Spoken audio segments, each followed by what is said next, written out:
In this article, Elizabeth Taylor shares her takeaways from recent analysis of employers navigating universal credit.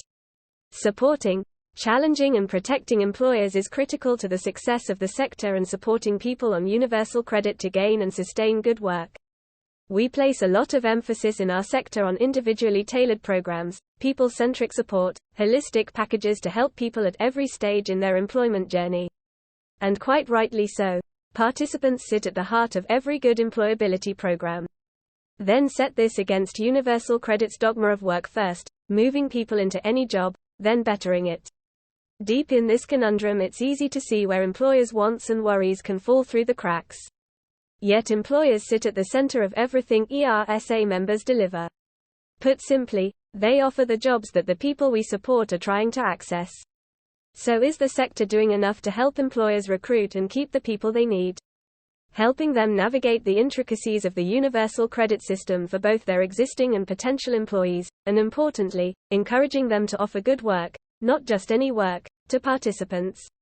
This was the question discussed at the recent ERSA Employer Engagement Forum, a community of good practice comprising practitioners, commissioners, and employers intent on joining up labour market needs with employment support. At the cornerstone of discussions were new research findings from Manchester Metropolitan University, examining how the UK's active labour market policies, including universal credit, affect employers' recruitment and progression strategies. Currently being reviewed, and gathering significant pace at DWP, I wholeheartedly echo Dr Katy Jones' 3 recommendations for employability professionals. Support employers.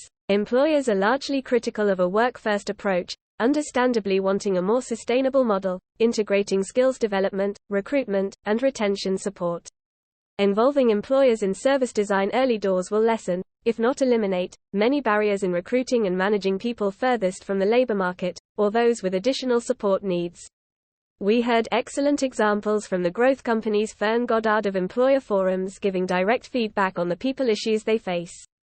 Direct responses are then masterminded, from delivering workshops on priority group participants, upskilling the engagement team on all things universal credit, to referrals to other expert sector partners. Challenge employers. Is any job really okay?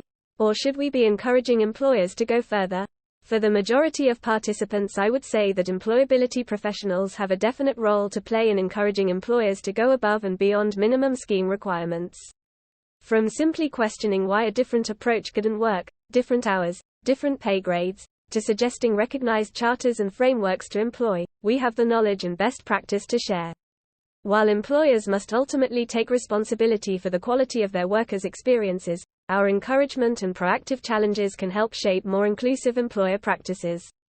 And if an employer doesn't have their team's best interests at heart, that job entry simply isn't worth chasing. Protect employers. Drop the acronyms, bury the bureaucracy, and hide the wiring, a perfect analogy for shielding employers from the unnecessary complexities of our fragmented employability landscape. Employers are looking to push at an open door, not face a brick wall of process. As employability practitioners, we largely understand program nuances and interconnectivities, but does your employer really need to do so? Being a gateway to access schemes simply and unlock the plethora of additional support available will build a mutually beneficial partnership. Sounds simple, yet these themes are not new. They're the essence of effective employer engagement, both during recruitment and in work support phases. What of course has changed are the requirements of universal credit, a post-pandemic landscape of economic inactivity and labor shortages, and vitally, fluctuating funding sources to resource these 3 simple staples. So, we continue to network, share ideas, and influence policy on these fronts, while working closely with employers to shape a fairer labor market. ERSA is keen to hear from employers. We want to know what they need and expect from employment support providers. As an employer or provider, we welcome your future input to the ERSA Employer Engagement Forum. With thanks to @Dr Katy Jones, Dr Callum Carson, Tony Carr, Devon Galani, Raj Gruel, and members of the ERSA Employer Engagement Forum.